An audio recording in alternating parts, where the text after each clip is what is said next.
Salah satu topik yang paling membuat kami penasaran adalah tentang tingkat molekul malaikat maut. Baiklah, dia mencabut nyawa, tapi banyak sekali orang yang meninggal secara bersamaan. Bagaimana ia mencabut nyawa banyak orang secara bersamaan, atau ketika begitu banyak orang mati pada saat hari kiamat? Bagaimana ia mencabut semua nyawa itu sekaligus? Pertanyaan lainnya, bagaimana nyawa malaikat maut ini akan dicabut? Apakah Allah mencabut nyawa malaikat maut setelah malaikat ini mengambil semua nyawa manusia? Apakah ia akan muncul di hadapanku dengan sosok menyeramkan pada saat aku mati? Atau apakah ia akan terlihat ramah? Banyak orang penasaran akan hal ini. Saudaraku, hari ini kita akan mendapat pandangan yang sangat berbeda tentang malaikat maut. Sebuah nama yang ditakuti orang-orang karena berhubungan dengan kematian. Misalnya jika aku bilang padamu, maukah kamu bertemu Mikail alaihissalam, Israfil alaihissalam, atau Jibril alaihissalam? Apa jawabanmu? Tentu mau kan? Kamu ingin bertemu para malaikat utama itu. Tapi jika aku bilang apakah kamu mau bertemu malaikat maut sekarang juga di ruangan ini? Apa jawabanmu? Kamu mungkin akan menjawab tidak. Lain kali saja ya. Maksudku orang-orang berusaha menghindar karena ia mencabut nyawa. Jika kamu bertanya, mengapa bukan Allah saja yang mencabut nyawa? Apakah dia butuh malaikat? Apa jawabannya? Bediüzzaman Said Nursi, seorang cendekiawan terkenal, dia memberikan jawaban bagus di tafsirnya, bernama Risalah Nur. Sebenarnya, siapakah yang mencabut nyawa? Kita bilang malaikat maut, tapi sebenarnya Allah yang mengambil nyawa kan? Saat seseorang kehilangan orang tercinta, dia tidak melihat sisi baik dari kematian.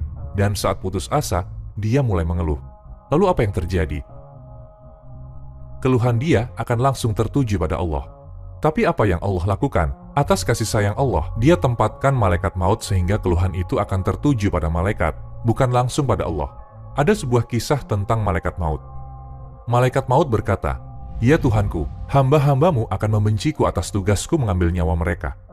Allah berkata, dia akan letakkan penyakit dan bencana di antara malaikat maut dan manusia itu. Contohnya, mengapa putramu meninggal?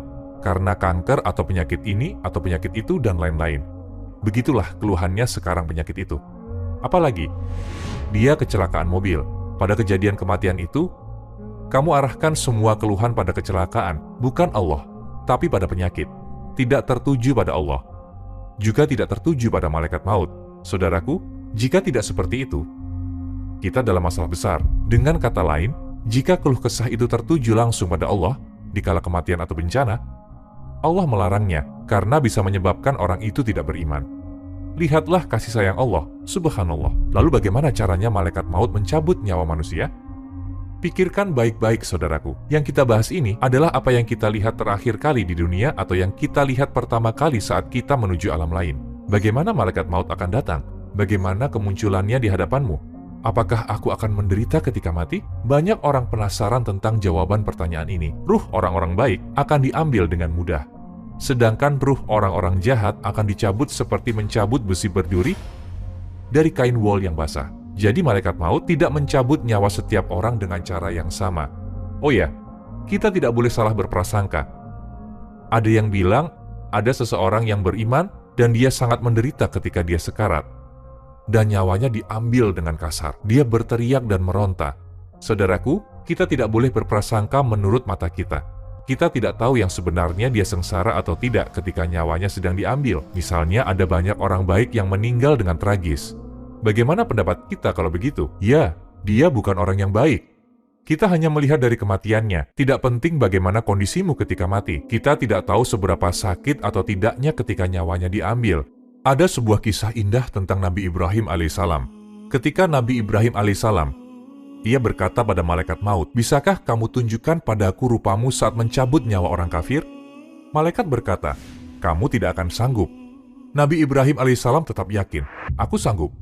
Malaikat bilang, "Lihatlah ke belakang."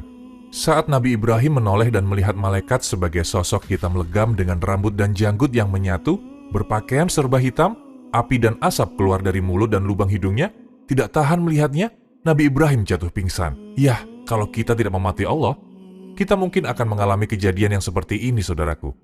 Ketika Nabi Ibrahim alaihissalam bangun dan melihat malaikat maut dalam wujud semulanya, dia berkata padanya, "Sudah cukup bagi orang kafir hanya dengan melihat sosokmu, meski dia tidak menerima hukuman lainnya. Melihat sosokmu sudah cukup baginya sebagai hukuman." Subhanallah. Lalu Nabi Ibrahim berkata, Tunjukkan sosokmu saat kamu mengambil nyawa orang mukmin. Saat dia melihat malaikat maut dalam wujudnya yang indah, dia berkata, sudah cukup bagi orang mukmin melihatmu dalam sosok ini sebagai imbalan. Subhanallah. Coba pikirkan, tidak diperlukan lagi hukuman lain. Apa maksud pernyataan ini? Sosok seperti apa yang muncul sehingga tidak diperlukan lagi hukuman lainnya? Jadi apa yang bisa kita pelajari? Malaikat maut tidak muncul dalam bentuk yang sama pada semua orang saat meninggal. Coba bayangkan seberapa bahagia kamu saat melihat malaikat Jibril. Pasti kamu merasa sangat senang kan? Jika kamu bertakwa kepada Allah, saat kamu melihat malaikat maut di hadapanmu, kamu akan merasa bahagia seperti kamu melihat malaikat Jibril. Kamu tidak akan takut. Bahkan pada waktu itu kamu akan lihat kebenaran yang sudah kamu yakini seumur hidupmu. Dengan kata lain, persoalan tentang agamamu, Islam, kisah tentang malaikat maut, hadis-hadis, semuanya benar. Sudah tidak perlu takut lagi. Malaikat maut sudah membuktikan keyakinanmu. Kamu akan tenang, kamu akan bahagia. Kamu akan merasa damai, terutama jika kamu hidup dengan benar. Bukannya merasa takut, khawatir, atau panik. Kamu akan merasa senang karena kamu akan melihat malaikat maut dalam sosoknya yang indah. Dan dia akan membawamu ke kerajaan Allah yang abadi. Saudaraku, jika kamu dititipkan sesuatu, kamu akan bekerja keras sepanjang hidupmu untuk melindunginya, kan? Kamu akan merasa tenang saat kamu mengirimkan ke tempat yang aman. Kamu sudah berjuang seumur hidupmu melindungi agamamu, keyakinanmu. Melindungi suatu titipan itu telah membuatmu cukup lelah. Lalu kamu bertemu malaikat maut, kamu akan merasa bertemu seorang teman. Kamu berpasrah diri memberikan jiwamu padanya. Sama seperti menyerahkan barang titipan.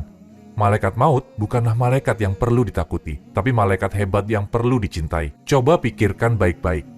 Banyak dari kita yang semasa hidupnya pasti pernah melakukan banyak dosa. Lalu kamu bertobat kan? Bagaimana kalau malaikat maut muncul di saat kamu sedang melakukan semua dosa-dosa itu?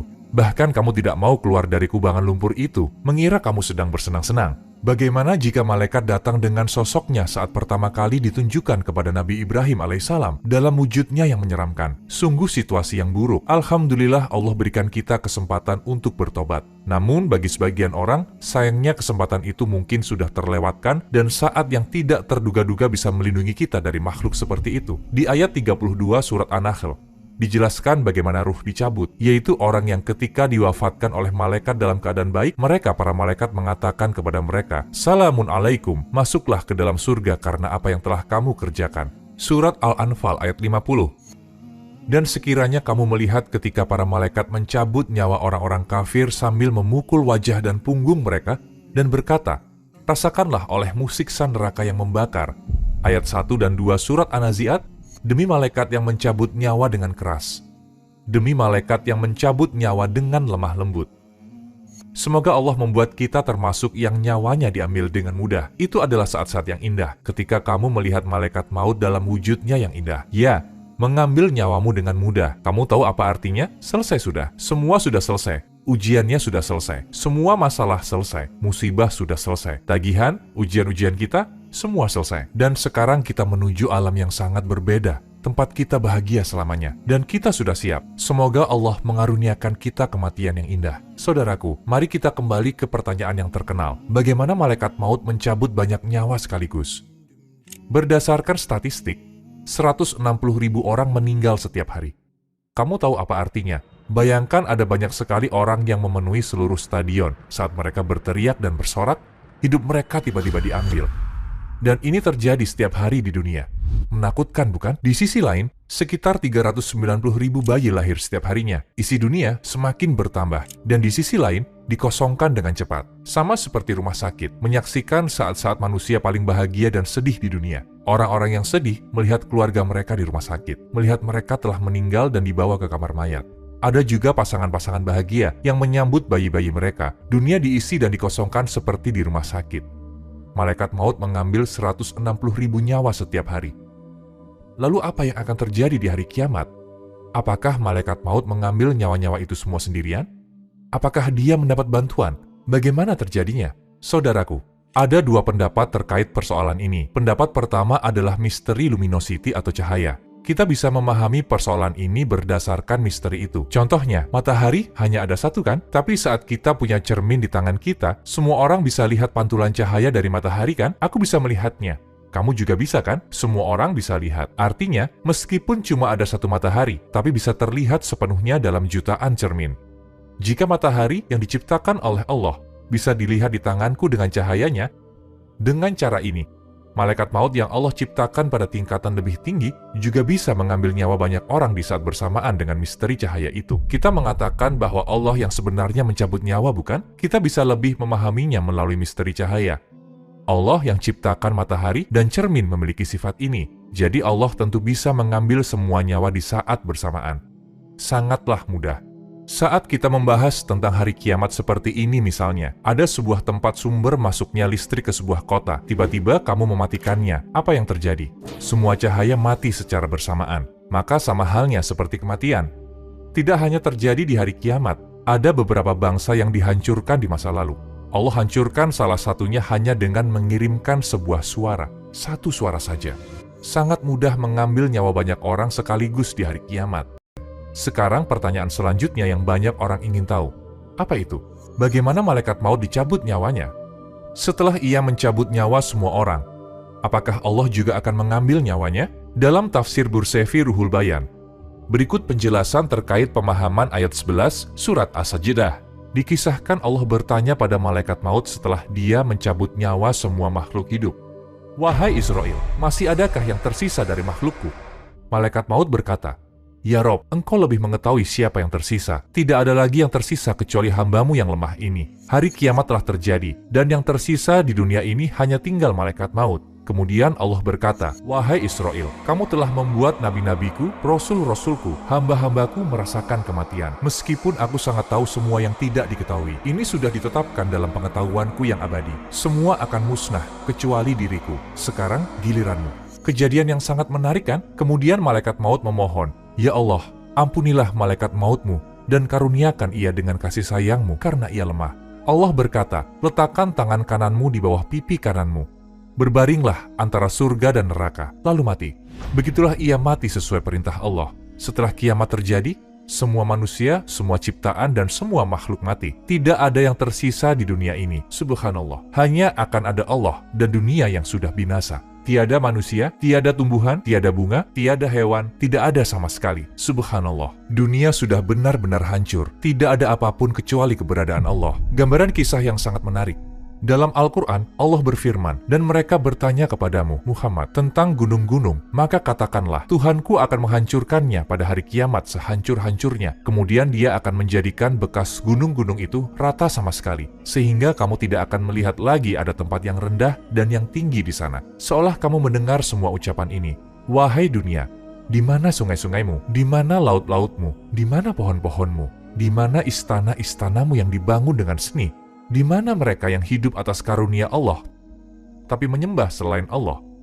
Ingatlah, ada sepasang pengantin yang akan menikah. Jantung mereka berdetak kencang. Di mana keceriaan itu? Di mana kebahagiaan itu? Semua kebahagiaan, emosi, kesedihan yang dialami di dunia, mereka semua terkubur di dalam tanah. Kamu yang pernah bilang akan mengorbankan segalanya demi mendapatkannya, di mana sekarang? Kamu ingin menjelajahi dunia. Di mana impian itu sekarang? Semua yang kamu lihat dan rasakan sekarang berada di bawah tanah. 110 miliar orang yang pernah hidup dan mati di dunia. Jadi sekarang siapa pemilik dunia? Kemana para egois itu? Mereka yang berpikir sebagai pemilik dunia, di mana mereka? Dikatakan pada ayat 88 Al-Qasas, yakni segala sesuatu pasti binasa, kecuali Allah. Semua yang ada di dunia akan hancur. Kemudian kita akan menuju alam tempat kita akan tinggal selamanya. Mungkin kamu berhenti mengikuti amalan agamamu karena sesuatu yang nanti akan hancur. Ingat, kamu tidak sempat belajar Al-Quran, tapi kamu punya waktu menonton banyak sinetron TV. Kamu bahkan tidak tahu nama-nama 114 surat di dalam Al-Quran. Kamu menundanya, mengira bisa dilakukan nanti, di kemudian hari. Sekarang kamu lihat malaikat maut di hadapanmu. Itu akan jadi penyesalan terbesarmu. Kalau kita tidak bertindak sesuai perintah Allah saat ini, maka saat itu kita akan mohon pada Allah. Sekali lagi, mohon berikan kesempatan. Sekali lagi saja. Saudaraku, renungkanlah. Malaikat maut tidak ada di sini sekarang. Tidak di ruangan ini. Kamu masih punya kesempatan. Ini waktunya. Ayo, mulailah hidup baru. Ucapkan bismillah pada kehidupan. Kamu akan berkata, akan kulakukan yang Allah inginkan dan menjauhi segala larangannya. Seperti itu. Ayo bertobat. Renungkan tentang kekurangan kita dan yang seharusnya kita lakukan. Ayo, ucapkan bismillah untuk hidup yang baru. Tidak perlu, percayalah, tidak perlu menentang perintah Allah demi dunia yang tidak berharga. Kita punya 20 tahun, mungkin 40 tahun lagi hidup di dunia ini. Kita akan makan, minum, pergi ke suatu tempat, dan tiba-tiba semuanya berakhir. Jadi tidak ada banyak waktu lagi. Kita sedang belajar agama saat ini. Semisal ada seseorang yang bertobat kembali ke jalan yang benar dan meninggal di sana, Allah akan melihat niat kita. Kalau dia hidup, dia akan hidup sesuai dengan ajaran Islam. Nyawa yang dicabut seperti itu tidak sama dengan nyawa orang lain yang diambil saat dia dalam naungan dosa, yang menunda tobat dan bertemu malaikat maut dalam keadaan seperti itu. Mengerikan. Tentu mereka tidak sama, saudaraku. Ini hidupmu. Ini pilihanmu. Ini penyesalanmu. Ini keyakinanmu yang kekal.